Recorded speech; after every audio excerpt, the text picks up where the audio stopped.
All right, we're going to talk about safety on the big water tonight. One of the biggest things that happens is people get intimidated by big water, and that's not necessary if you have a plan. So we're going to come up with a saying called plan the float, float the plan, right? Same as like being out scuba diving. I was a dive control specialist and now a certified diver for over 40 years. So working on the dive boats, we would never be out without a buddy. We would never dive without a buddy, and we would never dive without a plan. We'd plan the dive, dive the plan. Same with float trips for kayaks. Plan the float, float the plan. Let somebody know where you're going to be at. Let them know what boat launch you're going to be at, what time you're leaving, what time you're getting back. Significant other, friend, family, spouse, let them know you're off the water. That will keep the Coast Guard from having to search for you unnecessarily. If something happens, you want to make sure you're in communication. So that's the biggie. Make a plan how you're going to communicate. Does that mean cell phone, waterproof cell phone attached to the kayak? Does that mean CB radio in your truck? Does that mean VHF radio, marine radio in your hand on the kayak? Whatever that means to you, make sure you have communication devices where you can get a hold of people. It could be as simple as a pen. Have a pen, piece of paper back at the truck, you're broke down, let people know, hey, I'm safe, I'm off the water, I've gone to get something. Okay. Or I need help, call this number. You know, communication isn't always about being on the water, it's about letting people know what's going on with you on and off the water. Okay, so plan the float, float the plan. Number 2, personal flotation device. Probably the biggest life-saving thing there is out there. I have an NRS. There's a video on my channel, goes into detail about this particular PFD and why I chose it, mainly because it's adjustable for my back and keeps me nice and comfortable all day long. It also has what's called a Nico blunt knife. I added that safety feature on purpose so it always have a knife in case I needed to cut rope.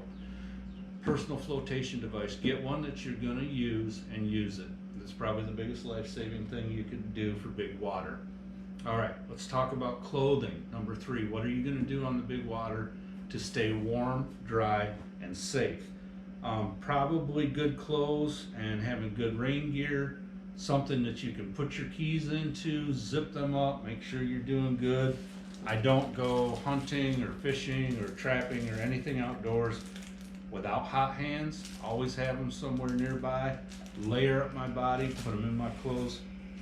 Always keep some in the truck in case I need to get warm while I'm waiting for somebody to pick me up or when I'm on the water. It really helps to take the chill off. Staying warm and dry is key to being safe on the big water. You don't want to get hypothermia from just being out in the wet and the wind.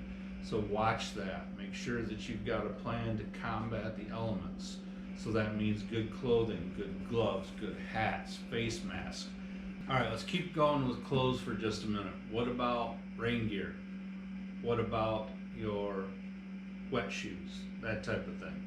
These type of things are all safety items these days, keeping you warm, keeping you dry, keeping you safe, keeping your keys locked up properly. If you've got a nice set of rain gear that floats, your keys are zipped up inside of it, chances are good you're never going to lose your keys to your vehicle. It happens all the time because people don't take the time to think about, hey, where am I going to put my keys? Make sure you're thinking ahead. Again, it's part of that planning. Okay, so going into it, make sure you've got some planning going on. Don't wear too many bulky clothes to where you're going to get weighted down. Again, waders, things like that, be careful with them. I don't personally wear the kind that have the straps on when I'm in a kayak because if I want to get out of them, I want to be able to shed any type of waders or gear like that I might need to get off me in the event that it's weighing me down quickly. So you have to really check out what's out there in your price range to keep you warm and safe on the water. One of the things you can do is get yourself a dry suit or some good pants, but staying warm is certainly key. Make sure you have something to stay warm with. You should always have with you a dry change of clothes, either in the vehicle or in a dry bag in the kayak. Something happens where you fall out of the kayak, you have to get back into the kayak. What are you going to do? You're in the middle of the lake, the wind's blowing, it's freezing. How are you going to stay warm? Okay, know your limitations. Make sure you're getting the proper clothing for being on the water all day in cold, giant lakes. Okay, if you're out way past the shoreline and something happens, what are you going to do? Also, always fishing big water, always wear really good eyewear. You're setting the hook when you've got a ½ ounce weight, comes flying at you, hits you in the eye, not good. So be conscious of safety from what do I have on the kayak to keep me on the kayak safe until somebody help can arrive. That's the big thing, okay? So you wanna, again, it's all part of planning the float and floating the plan. You're not gonna be concerned out there on the big water if you know you have a good kill switch for your motor. It's attached to your PFD. You've got a kit with you. You've got stuff to eat or drink in the event that you're out there floating around for a while. So what you want to do is make sure you've got a good plan. That's basically what we're trying to say. Okay. All right. Plan for an emergency. Let's talk a little bit about what happens if you do go over in a kayak. Heaven forbid you go over in a kayak in large waves or in cold weather. But if you do, you need to remain calm. There are several really good re-entry videos out on YouTube. Please take a moment before you fish on big water to go out and look at re-entry videos. Basically what it is making sure you have a tethered device. Let's see here, Rogue makes a real good one. There's several others out there. Make sure you have a tethered device on the front of your boat to where you can just pull it around if you need to, but then it becomes a safety strap to where if you do go over, you can hook it and re-enter.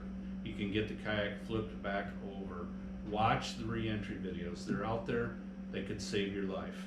Okay? I've been over and under a kayak a couple times now. It's not fun. You want to make sure you keep your wits about you and do not worry about your gear. Worry about yourself. Your gear is replaceable. You are not. So make sure you watch those re-entry videos before going on big water. Okay, that's goes without saying. Don't put too much weight on your kayak to where if you do flip, you're not able to get back over. But you've got something. Flares, flare kit. Never leave home without the survival kit, this little Orion. This has several flares in it. It has a signal mirror and a whistle. This should be in your kayak at all times. It's only like 29 bucks. Great safety device. Have a tool kit. Have something out there with you. I mean, I'm out in the garage rigging. I guess that's what you call having every kayak you own torn apart from stem to stern and having all your trailers under repair. But anyways, we're rigging tonight. We're talking safety. Get some tools. Get some tools on board that you always have. This is a pair of pliers, always attached to the kayak. Has a good pair of cutters for cutting braid. I always have side cutters. Have a little tool kit. If you have a little glove box like this one has, utilize it. If not, get yourself a little tool kit. Always have tools. That includes sunscreen, ibuprofen. It includes a first aid kit. What are you going to do if you get a pretty good slice? You know, you want to get back. What about if you get a hook in your cheek? You know, something where you've got to go into the hospital. You want to have some first aid with. All right, so here's a picture of the Sportsman Series Adventure Medical Kit. Always have this in the kayak with me, ready to go. Okay, you want to keep it in a waterproof bag, but like I was saying, there's your medical kit. Okay, lights. Let's talk lights. In the morning, you want something like this. Good review on this in my channel. Basically, you want backlights. Something as simple as this. the flashes on and off can make a big difference in life saving. Okay, so there's a variety of different lights you can get. Lights are always important. Let's talk about making a signal device. Now, I was talking earlier about a lot of people out there have reflective stickers now. Okay, they're not just to look good on your vehicle. What they're made for is, okay, you've got this Hobie sticker. I take this Hobie sticker, I put it on my new paddle, right? Got myself a Hobie paddle, right? Now, in the sunlight, that's gonna reflect. As some idiot's coming at me trying to kill me, I'm able to do this. Hey, I'm making myself bigger. See me, okay? So you can make a nice reflective sticker, save your life. Out on Lake St. Clair, you might want that, trust me. All right, so you get the idea. There's a lot you can do to keep yourself safe on the water. Probably the biggest thing to do is just make sure you're doing proper planning before you leave, following your safety stuff. For those of you who don't, and that's another thing, probably the last thing I'll leave you with, is know your limitations. So if you've never been on the big water, stick close to shore. Stay close to shore where you can get out of your kayak, get to shore, get help. Stay in the canals. There's plenty of canals to fish all up and down Lake St. Clair that are loaded with fish. Same with all of these big waters. You can go and stay where there's population, where there's people, where you're going to get help in the event that something happens. You don't have to go miles from shore on any of the big water to catch big fish. Usually you can catch most of the big fish right within sight of the launch. So I'm not sure I wanted to share that tip. But at any rate, it is true. They are not necessarily miles from the boat launch. Make sure you're staying close to shore. Know your limitations. Be careful out there and live to fish another day. Hope you liked the video. Remember, if you do like what you're seeing on the channel, like, share, and subscribe. It's always appreciated. Thank you for watching.